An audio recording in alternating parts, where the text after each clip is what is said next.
오늘 하나님의 은혜와 평강, 그리스도의 향기, 주님의 능력이 든든한 교회 성도들과 오늘 이 말씀을 방송을 통해서 혹은 유튜브를 통해서 듣는 모든 분들에게도 같은 은혜와 축복이 있기를 주님의 이름으로 축원드립니다.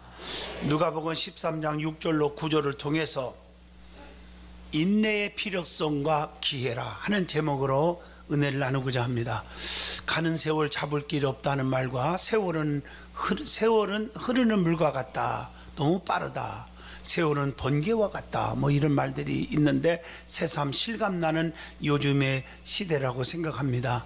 이 시간 한 해를 이제 보내기 전에 1년 동안 우리의 삶을 인도해 주신 하나님 아버지께 감사를 드리는 동시에 지난 1년을 회고하면서 우리의 잘못된 행실을 반성하는 믿음의 시간들이 되어지기를 축복합니다. 그리고 앞으로의 1년을 주님 앞에 충성스럽게 보낼 수 있도록 다시 한번 결심하며 새로운 각오와 결단을 가져야 될 줄로 믿습니다. 오늘 본문 말씀을 잘 보시면 포도원에 심은 열매 맺지 않는 무화과 나무에 대한 비유의 말씀입니다. 어떤 사람이 포도원에 무화과 나무를 심었습니다. 무화과 나무에서 열매가 열리기를 기다렸지만 3년 동안 지나도록 기다려도 아무 열매도 얻지 못했습니다. 그러자 포도원 주인은 너무 속상했어요. 열매 없는 무화과 나무를 찍어버리라고 포도원 지기에게 명령을 내립니다. 땅만 버리고 있기 때문에 저건 찍어서 없애버려라. 그러나 주인의 이 같은 명령에 포도원 지기는 간곡히 청합니다. 금년 한 번만 봐주세요. 그래서 나무를 그대로 두세요. 자신이 두루 파고 거름을 주어서 열매를 맺을 수 있도록 열심히 노력하겠습니까? 그렇게 노력한 후에도 불구하고 만약에 과실이 없다면 그때 찍어버리게 해달라고 간청을 하고 있습니다. 오늘 이 말씀 속에는 무화과 나무, 즉 성도를 의미합니다. 무화과 나무로 하여금 열매를 맺을 수 있도록 다시 한번 기회를 주고자 하는 포도원지기, 예수님을 상징하지요. 예수님의 간구하는 마음이 이 말씀 속에 영적으로 담겨져 있다고 봅니다. 한 해를 마무리하는 이 시점에 그동안 각자 맺은 열매가 무엇인지를 뒤집어보는 시간이 꼭 되어져야 합니다. 지금까지 아무런 열매를 맺지 못했다 할지라도 우리는 낙심하거나 포기하거나 자포자기하거나 절망하지 말고 이제부터라도 새로운 결단을 내려서 더욱더 인내하고 노력하면 반드시 풍성한 열매를 많이 맺을 수가 있습니다. 오늘 말씀을 통해서 하나님께서 흡족할 만한 열매를 맺기 위해 성도가 갖춰야 할 것과 또 어떤 자세를 가져야 되는지를 살펴보게 해주십니다. 저와 여러분이 새로운 결단을 내리는 은혜의 축복의 시간이 꼭 됐으면 합니다. 자, 첫째로 오늘 본문입니다. 성도는 인내가 반드시 필요하다는 것을 우리에게 강조하고 있습니다. 히브리서 10장 36절, 너희에게 인내가 필요함은 너희가 하나님의 뜻을 행한 후에 약속하신 것을 받기 위함이라. 한 해 동안 실패했다고 낙심하거나 포기해서는 결코 안 된다는 것입니다. 오늘 본문 말씀에도 3년 동안이나 열매가 없었던 무화과 나무를 주인이 찍어버리라고 했지만 포도원 지기는 한 해만 좀 참아달라고 간청하지 않았습니까? 인내라는 말은 참고 견딘다 이런 뜻입니다. 우리가 헬라 원어로 보면 휘포데로, 하나님 앞에 그렇게 말했어. 포모네라는 말이 있어요. 이 말은 머무르다, 남겨진다, 견딘다, 굳고담을 지닌다 이런 뜻을 가지고 있습니다. 성령의 9가지 열매 가운데도 보면 사랑, 희락, 화평, 온유, 자비, 양선, 오래 참음, 충성, 절제. 자, 보세요. 오래 참음, 절제 2가지나 나옵니다. 이것도 역시 인내의 필요성을 깨우쳐 주고 있는 말씀임을 갈라디아서 5장 22절 23절을 통해서 교훈합니다. 그러면 왜 성도들이 인내를 하여야 합니까? 첫째, 로마서 15장 5절 보면 예수 그리스도를 본받기 위해서 인내하여야 합니다. 두 번째는 로마서 15장 6절, 하나님께 영광을 돌리기 위해서 우리는 참고 견디고 인내하여야 합니다. 세 번째는 디모데전서 6장 11절 보면은 오직 너 하나님의 사람아 이것들을 피하고 의와 경건과 믿음과 사랑과 인내와 온유를 따르며 성도의 마땅한 본분이기 때문에 우리는 인내하여야 합니다. 네 번째, 히브리서 10장 36절 보면 너희가 인내가 필요하면 너희가 하나님의 뜻을 행한 후에 약속하신 것을 받기 위함이라. 하나님으로부터 약속을 받기 위해서 우리는 인내하여야 합니다. 다섯 번째, 베드로전서 2장 20절도 말씀했지만 하나님 앞에 아름다운 것이기 때문에 인내하는 것입니다. 가정에서도 사회생활에도 인내하는 자가 참 아름다운 사람이에요. 그러면 참고 견디고 인내하는 자에게는 어떤 복이 온다고 성경은 말했을까요? 열왕기상 2장 3절, 자기의 길이 형통해진다고 그랬습니다. 하나님의 법도를 행하는 것은 말처럼 쉬운 일이 아닙니다. 오직 자기 자신과 세상을 이기며 무던히 참고 견디는 자만이 하나님의 법 안에서 형통한 삶을 살아갈 수가 있다는 것입니다. 두 번째는 시편 40편 1절, 내가 여호와를 기다리고 기다렸더니 귀를 기울이사 나의 부르짖음을 들으셨도다. 하나님 앞에 인내하는 자야, 기도하고 계속 끈질기게 기도하면 나의 기도를 하나님이 들어주신다는 것입니다. 세 번째로는 누가복음 21장 19절, 너희의 인내로 너희의 영혼을 얻으리라. 영혼을 얻는 축복을 받습니다. 네 번째, 로마서 5장 4절, 인내는 연단을, 연단은 소망을 이루는 줄을 알미니라. 연단을 이루는 축복이 옵니다. 다섯 번째, 디모데후서 4장 7절로 8절에 면류관을 얻는 축복이 옵니다. 여섯 번째, 계시록 3장 10절, 시험의 때를 면하는 복이 옵니다. 어떤 환난과 시험이 와도 우리 택한 백성들 참고 견디면 그 시험을 면하는 축복이 옵니다. 야고보서 1장 4절에 보면 인내를 온전히 이루라. 이는 너희를 온전하고 구비하여 조금도 부족함이 없게 하려 함이니라. 조금도 부족함이 없는 축복을 인내하는 자에게 주신다는 것입니다. 그러므로 믿음의 성도들은 참고 견디는 인내하는 성도가 되어야 합니다. 그래서 하나님께로부터 인정받고 복을 누리는 성도가 다 되시기를 간절히 축복합니다. 그리스의 격언 가운데 이런 말이 있어요. 1시간의 인내는 10년의 안락이다. 여러분, 맞는 얘기 아닙니까? 우리가 참지 못해서 나중에 후회하잖아요. 성도들과의 사이에서도 모든 일에 겸손과 온유한 마음으로 각자의 허물을 덮어주며 서로 오래 참아주기를 심써야 된다고 에베소 4장 2절에 말합니다. 부부지간에도 인내하지 못해서 헤어지고 나중에 가슴을 치고 후회하고 통곡하는 분들이 얼마나 많습니까?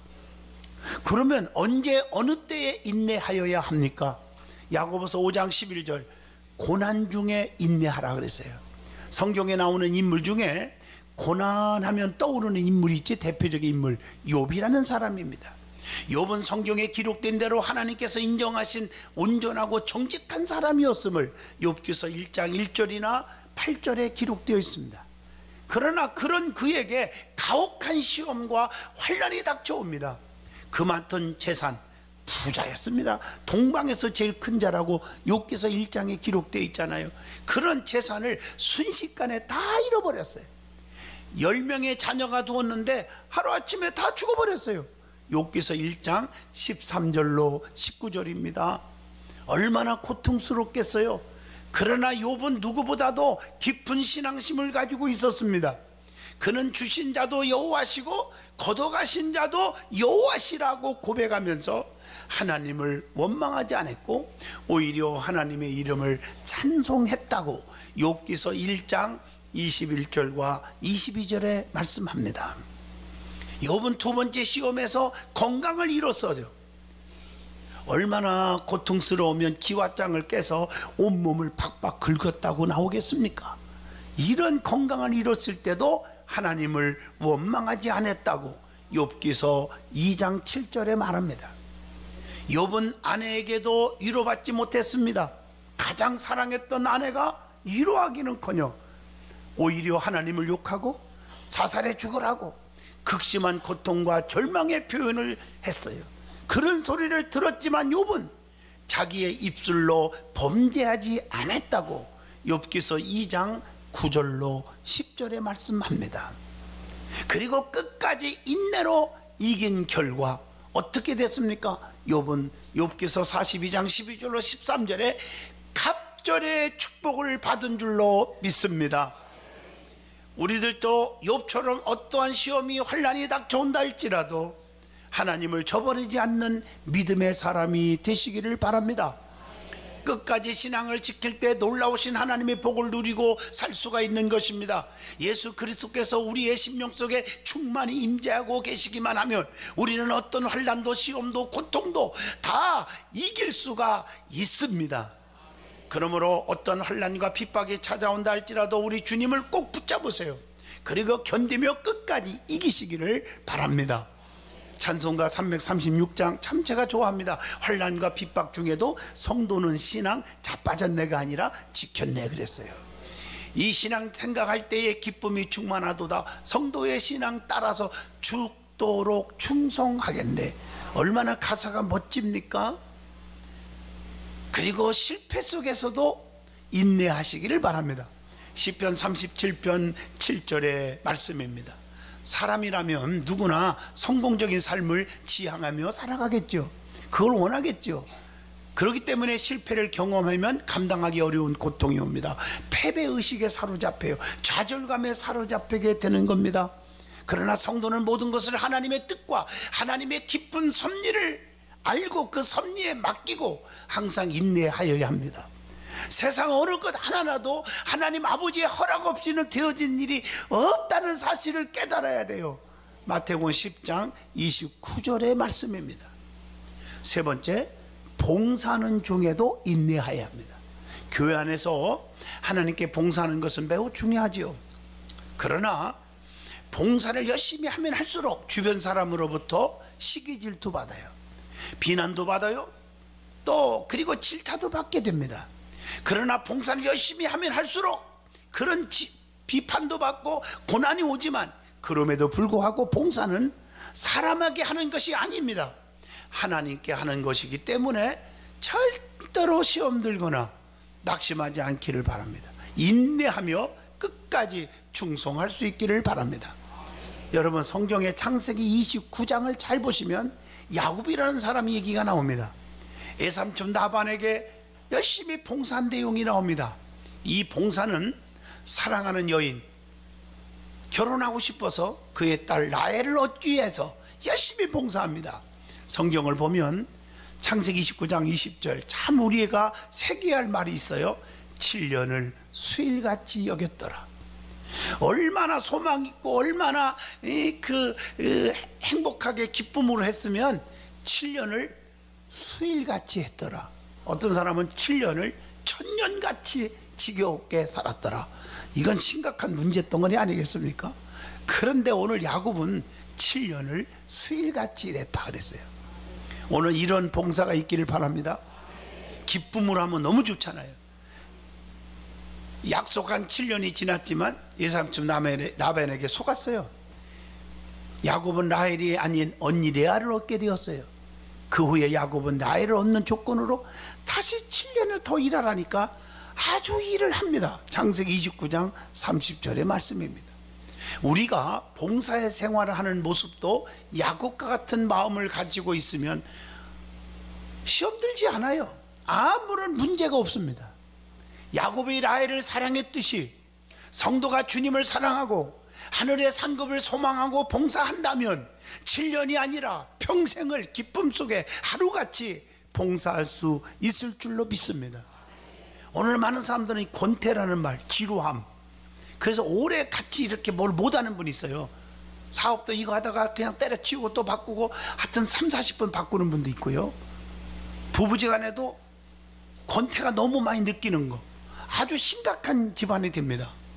여러분 잘 들으셔야 돼요.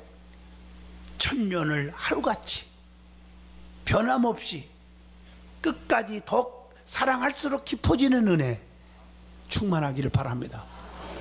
여러분 봉사하다가 상처를 받거나 인정을 받지 못한다 할지라도 아직 못 이룬 면류관의 소망을 가슴에 품으면 새로운 7년을 봉사할 수 있지 않겠냐 이 말입니다. 옛말에 인내는 쓰다 그러나 그 열매는 달다 한 말이 있습니다. 성도된 우리는 그리스도의 모범을 따라서 인내의 미덕을 배워야 합니다.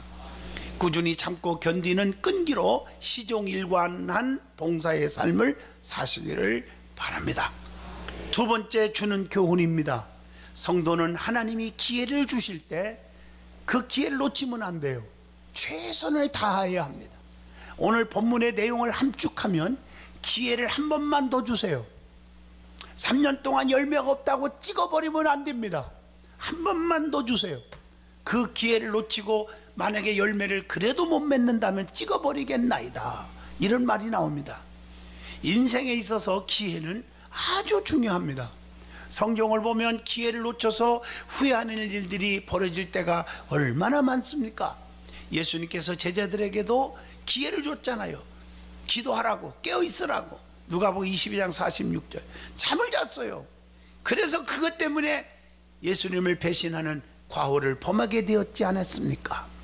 노아의 홍수 시대에도 하나님께서는 노아가 방주 만드는 120년이라는 긴 기간 동안 회개할 수 있는 기회를 주었지만 회개 않고 죄와 벗삼다가 네피림 족속들이 물로 다 심판을 받고 말았어요. 그러나 열심히 일했던 노아 8 식구만 살았음을 창세기 7장 23절에 기록되어 있습니다. 회개하는 것은 예수님을 통해서 구원받는 길입니다. 예수님께서 이 땅에 오신 목적이 무엇입니까? 회개하는 백성들을 구원하기 위해서 오셨다고 고린도후서 7장 10절에 말씀합니다. 예수님은 죄인을 부르러 오셨지 의인을 부르러 온 게 아니에요. 마가복음 2장 17절, 마태복음 9장 13절의 말씀입니다. 나는 죄 안 졌으니까 그럼 교회 올 필요 없냐? 교만입니다. 로마서 3장 10절, 의인은 없나니 단 하나도 없다고 말씀하고 있습니다.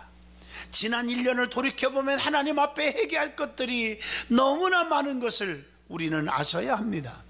알고 진 죄, 모르고 진 죄, 말로 진 죄, 사명 감당하지 못한 죄, 전도하지 못한 죄, 교회 앞에 부끄러운 죄, 주의 종 가슴 아프게 한 죄, 쑥덕거린 죄, 여러분 이 죄들을 나열하면은 오늘 밤 새워도 못할 것입니다. 예배 열심히 드리지 못한 죄 등등 모두 하나님 앞에 회개할 때 하나님의 은혜를 받을 수가 있다는 사실을 잊지 마시기를 바랍니다. 그러면 회개는 왜 하여야 합니까? 자, 마태복음 3장 2절, 회개하라 천국이 가까이 왔느니라. 천국이 가까이 왔으므로 회개하여야 합니다. 또 누가복음 5장 32절, 예수님께서 회개시키러 오셨기 때문에 회개하여야 합니다. 또 베드로후서 3장 9절, 회개는 하나님이 원하시는 것이기 때문에 하여야 합니다. 그리고 만일 회개치 않으면 어떻게 됩니까? 마태복음 11장 21절, 화를 당한다고 했습니다. 계시록 2장 5절, 교회의 촛대를 옮겨가요. 축복의 촛대가 옮겨지지 않기를 축복합니다. 잠언서 15장 10절, 죽음을 당한다고 그랬어요. 로마서 2장 4절로 5절, 진노의 날에 심판을 견디지 못하리라, 그렇게 말하고 있어요. 로마서 6장 23절, 사망에 이른다 그랬어요. 로마서 3장 23절, 하나님께 못 갑니다. 하나님의 영광에 이르지 못했다고 말했습니다.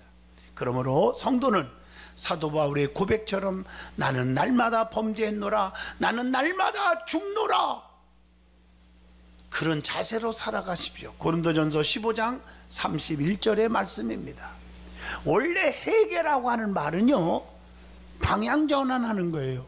히브리 원어를 보면 나함, 슈부 하는 단어가 있어요. 이 말은 후회하고 뉘우친다라고 하는 출애굽기 13장 17절, 또 돌이킨다라고 하는 시편 106편 45절의 말씀과 같은 뜻으로 예언서에 보면 아주 자주 사용된 단어입니다.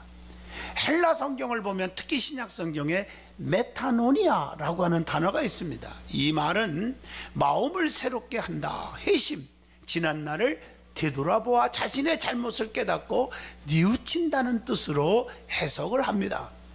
신약 성경에 보면 77번이나 이 단어가 사용되어 있어요.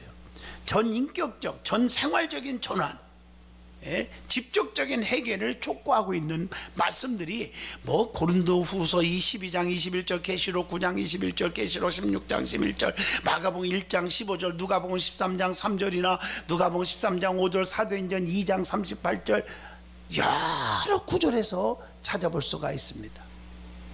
오늘 여러분, 사람이 옛 생활을 떨쳐버리고 전면적으로 새로운 생활에 들어감을 요구하고 있는 메시지라고 봅니다.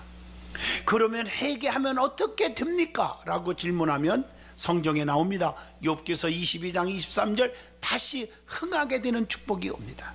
잠언서 28장 13절, 하나님으로부터 불쌍히 여김을 받아 축복을 받습니다.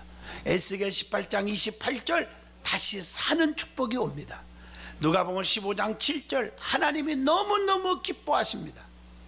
또 사도행전 11장 18절, 생명을 은혜로 받는다고 했습니다. 디모데후서 2장 25절, 진리를 바로 알게 되는 축복이 옵니다.